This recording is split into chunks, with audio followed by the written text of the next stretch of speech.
All right, thanks to Ben and Namkan for inviting me to speak here today. Really appreciate it. So I want to cover 5 main things today: how big AI really is, how it affects software, how that software will affect security, some early tool output, and what you could do to get ready for what I believe is coming. So let's talk first about AI itself and how big I think it is. So this is kind of a silly scale I put together for measuring the societal impact of something. I think the printing press is probably on top for me, then the internet, then computers, then mobile, and there's a million different ways you could do this.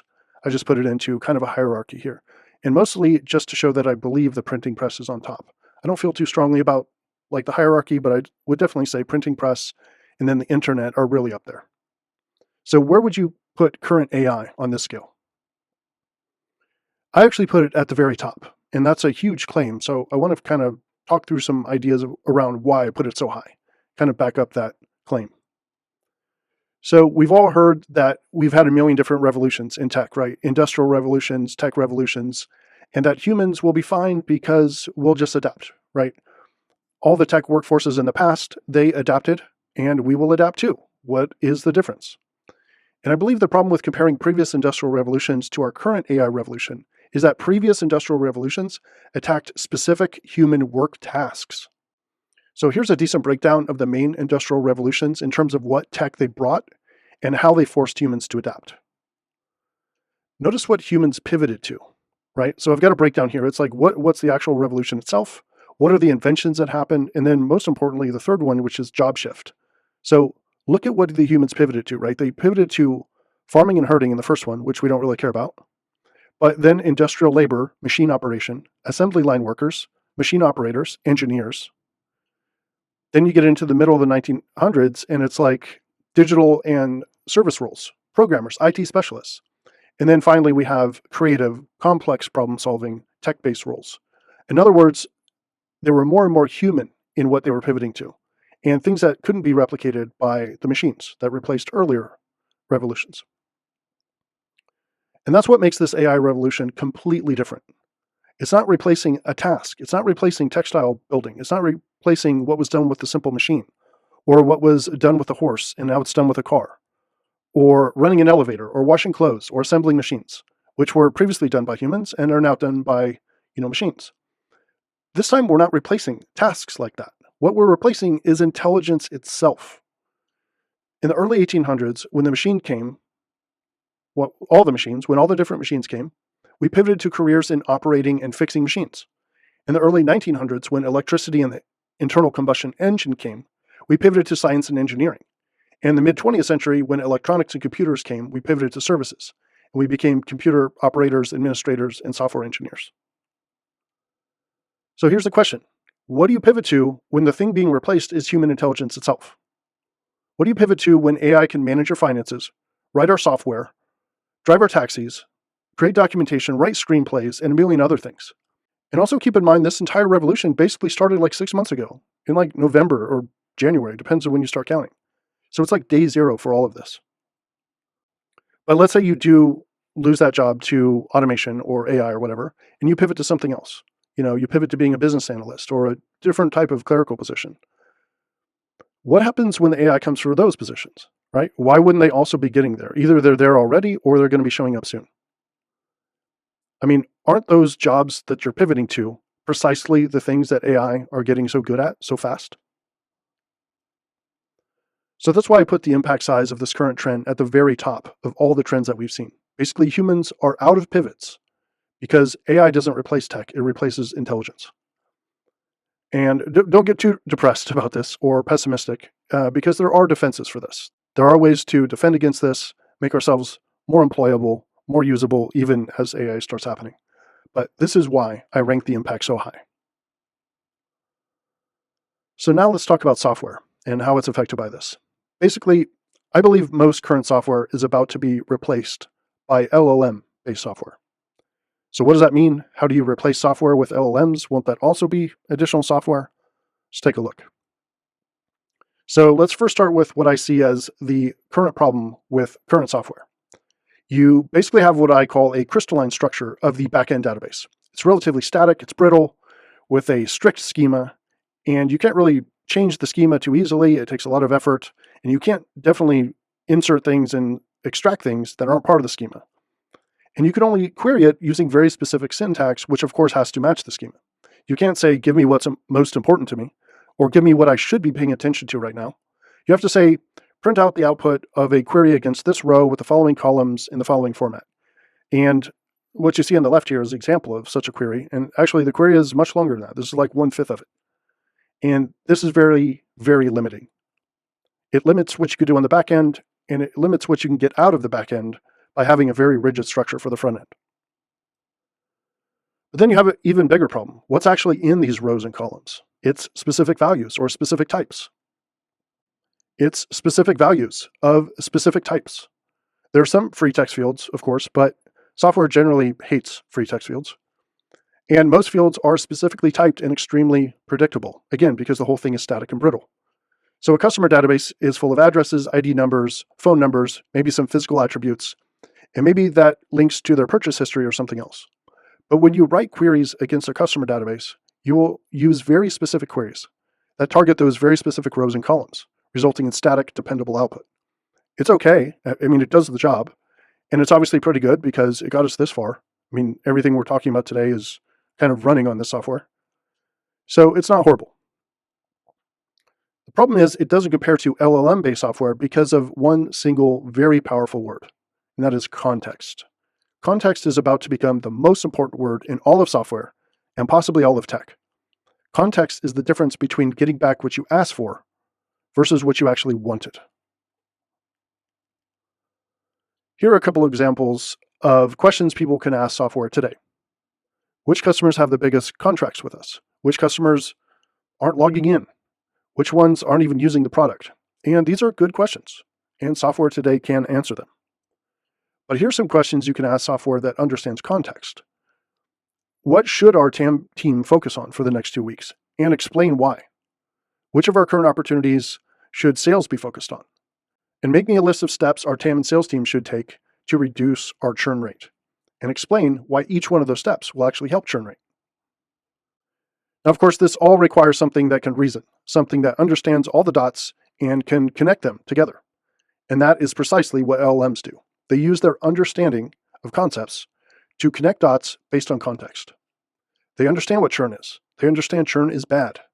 They understand that when you ask about a list of steps to reduce churn, that they should find the root causes and create a project plan for attacking those root causes. And of course, you're not going to write queries in some arcane language that talks to your back end. You're going to just ask questions. That is why all software will soon be LLM-based. As far as what the software will look like, I believe LLM-based software will be built on a new type of architecture, which we call SPQA. And SPQA stands for State, Policy, Questions, and Actions. State and policy make up the context.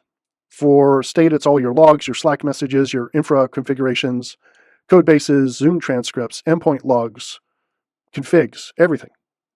For policy, it's what you're trying to do as a business. It's your mission, your goals, your challenges, your preferences. So things like we don't do business in Alabama. We don't do business in France.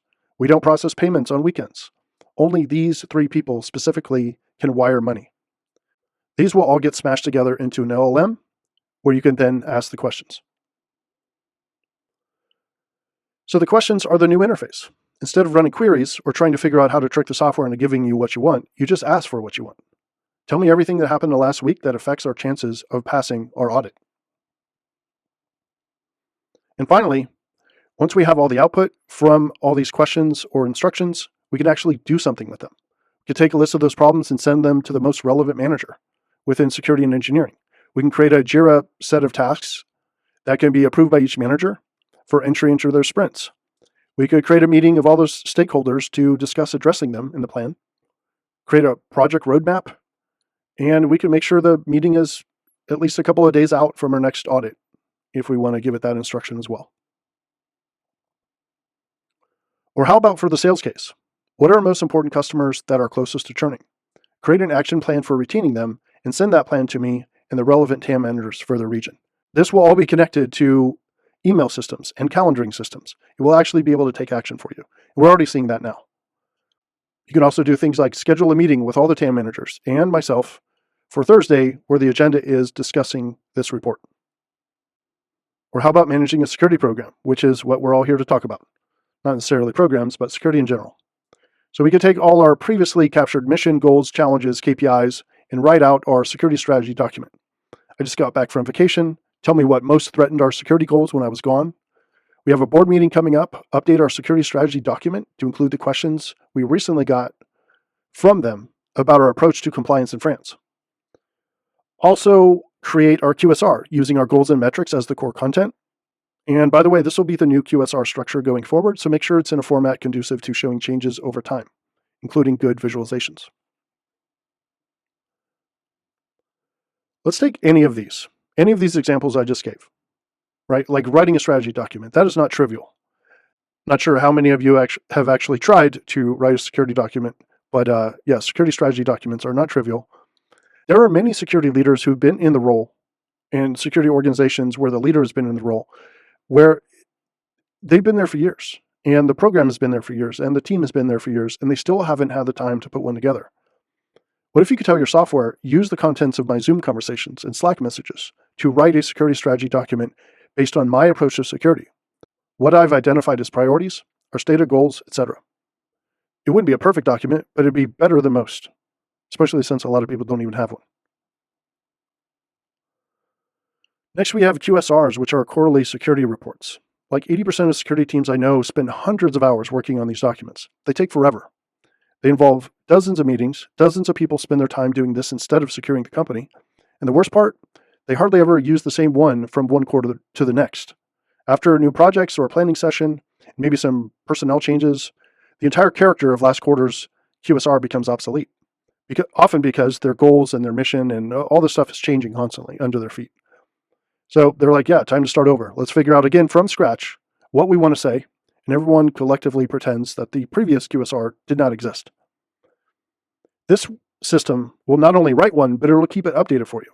And by the way, I'm not talking theoretically here. I'm already building QSRs using this technology, which I'm going to show you. And this is still very early times for the tech. Now, all of this that I'm talking about requires that you actually have the context to feed the tool. LLMs are stupid without the context to connect all the dots.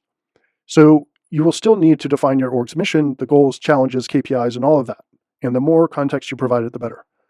But once you've captured that, you'll not only be able to write security docs and create presentations and create updates and create board updates, all of this, which will take like 3 minutes, but it'll also take 3 minutes to update all of those when you add new context.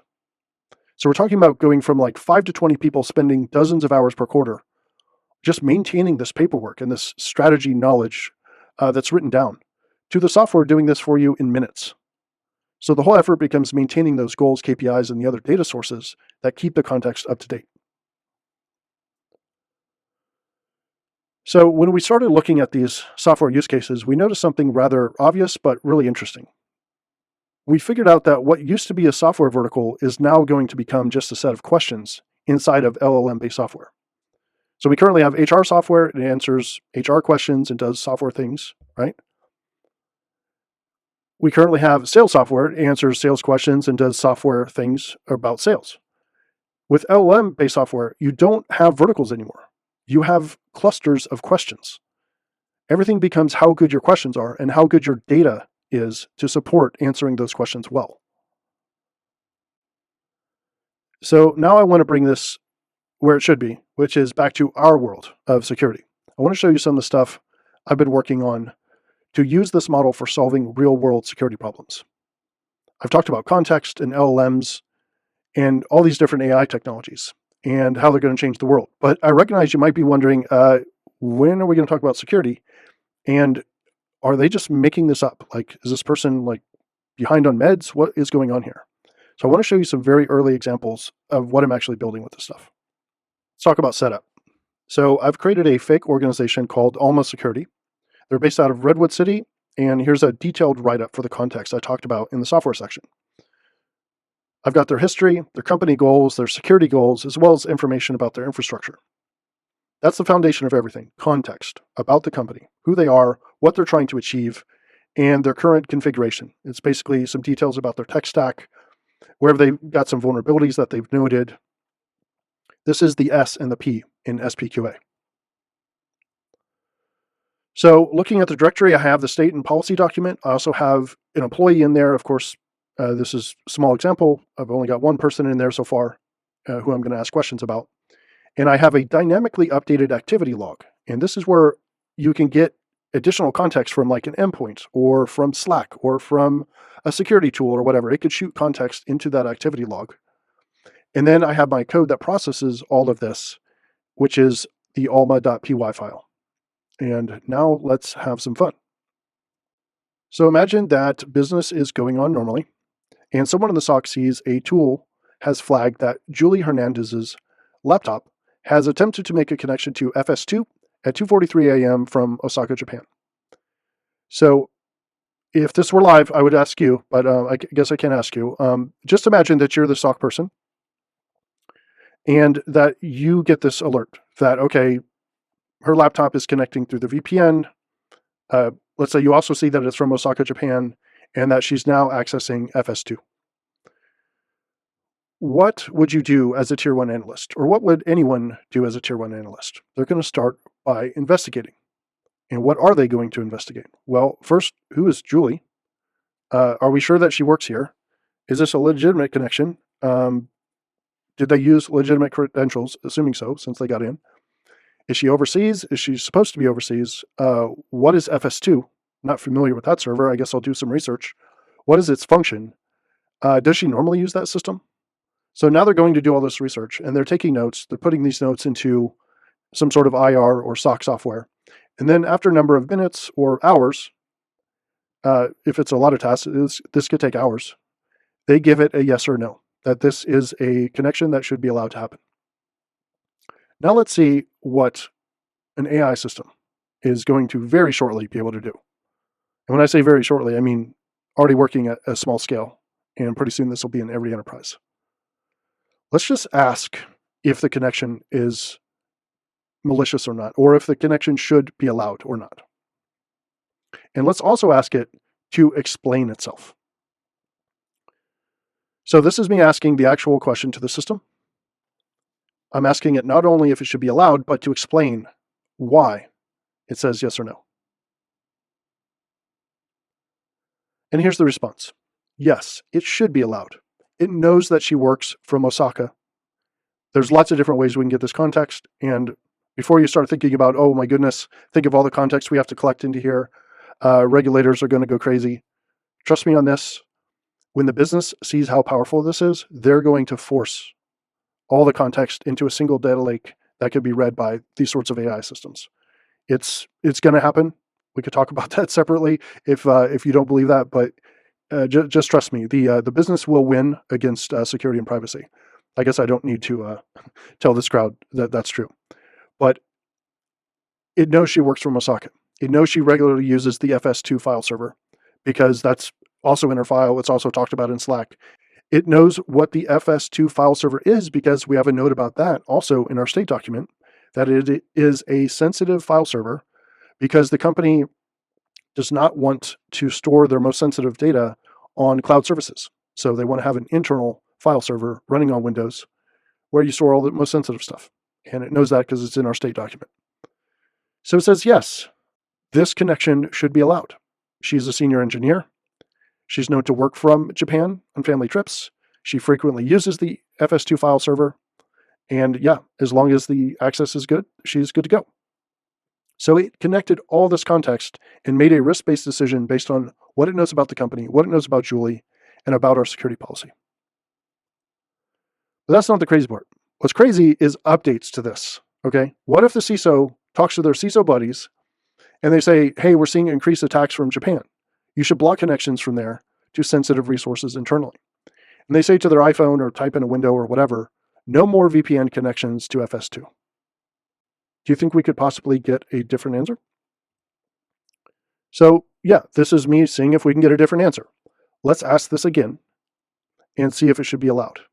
And now it says the connection should not be allowed because the CISO explicitly stated no more VPN connection should be allowed to FS2 from overseas. And it gives its reasons. It explains itself. based on this dynamic update that was just given by the CISO. And now let's get extra silly and extra complex and say the connections are okay, but only from India.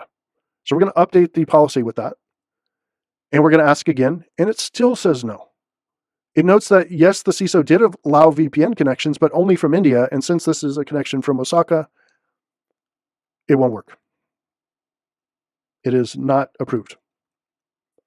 So what we just did was update our security policy with human language statements. And our security system now understands the implications.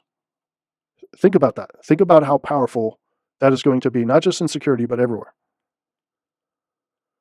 Now let's look at another situation. A few days ago, we had this conversation happen on Zoom. We've got a couple of engineers where someone found malware on one of the crown jewel systems. And they were talking to another engineer on Zoom. And again, this is a Zoom transcript, so assume it was a voice call, but it was captured in a transcript, and then the transcript was consumed. And again, this is about to be a reality, and it already is in a lot of places. So one person is saying to the other, hey, I found this thing, like this is, I don't know, this is crazy, what do you think? And the other one says, yeah, we need to report that immediately. And they're like, no, well, we're going to get in trouble. Let me just research it myself before we tell anyone, right? Let's research ourselves before we get everyone freaked out. And really, it's just fear that's stopping them from reporting it, but of course it should be reported. So this is an example of an incident that might go unnoticed for days or weeks, right? And it's not being reported. It's not being sent up the chain, and can definitely disappear or be invisible. And here's another example. This one from a Slack conversation. So a marketing team wanted to do a cool new project using customer data. They asked for a copy of the customer's database, right, which is in some secure location. They're like, hey, let's just put it on this insecure S3. It doesn't have encryption, all sorts of problems. So someone in the chat is like, hey, we need to ask compliance about this. They end up going and asking compliance. Compliance comes back and says, no, this is against policy. We can't do this. They tell them to discontinue the project. But for some reason, they either didn't see that message or they just decided to ignore it. Either way, at the bottom, you could see they put the data into this test bucket, and now they're building this app. So now imagine the CISO comes home from vacation and asks Alma when they get to work in the morning. They say, hey, Alma, do I need to know anything about how things are going related to our goals? Is anything threatening any of our goals? Look at this response. Not only did it find the incidents, but it knew it violated the company's goals. And it even knew which goals, okay? So it called out the unauthorized marketing project that threatens security goal 1, which is secure all customer data. That's perfect. It finds the second one here. Malware was discovered on a critical piece of infrastructure referred to as the crown jewel system, and the engineers have not yet reported it. And this threatens SG1 and SG2. Because, look at this, because we said crown jewels, it believes that crown jewels can involve intellectual property. Therefore, it noted that it involved SG2 in addition to SG1. And then it gives a little blurb about like why this is important. This is completely insane. Or let's just go a little bit extra and say that they were gone for like 3 weeks and they want to know just, hey, what's a summary? Give me an update, right? I just got back from 3 weeks vacation. What should I be aware of? And this is what they get back. They've got this top to bottom overview of all the major vulnerabilities that exist in the system, which they might have known about before. But we have in the state document that, yeah, there's like a root account being used on AWS. It's not secured with two-factor. There's a bunch of attack surface management problems. There's some SQL injection in the web app. So it gives an overview of that stuff, but it also gives an overview on new problems, right? We got this person who created this customer data in S3 that's insecure. We've got the malware on the crown jewel issue, and it raised all of that. So a contextual security update for someone who's been gone for a while.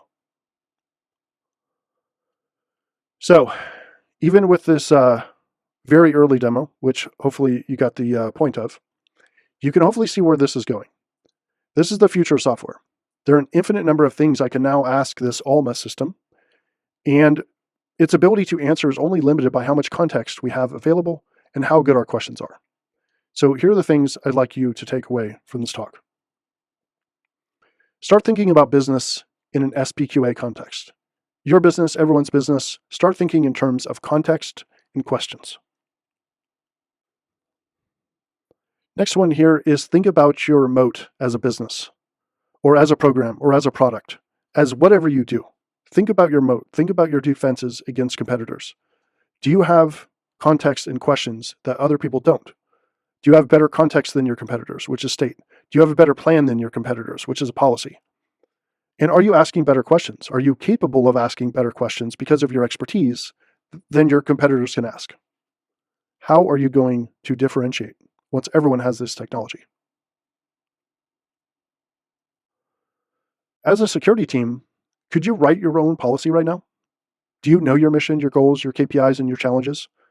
And I'm sure you have them in your mind somewhere, but could you actually articulate this? Do you believe your company could articulate this? Can you capture them in one place, have the team agree on them, and then prioritize them the way we did with Alma's state and policy? And finally, know what the questions are that matter most. What are the questions you could ask on a regular basis to determine whether your program is working or not? It's not AI that's about to eat everything. It's not ChatGPT. It's not Chat Windows. It's context-powered LLM-based software. And the world doesn't know this yet. You've now seen what's coming for all of us. If you could see the world of software and business and security in this way, and build that set of questions that define your overall success, along with the context needed to answer them, you will be ahead of 99.9% of everyone in preparing for this thing that is coming.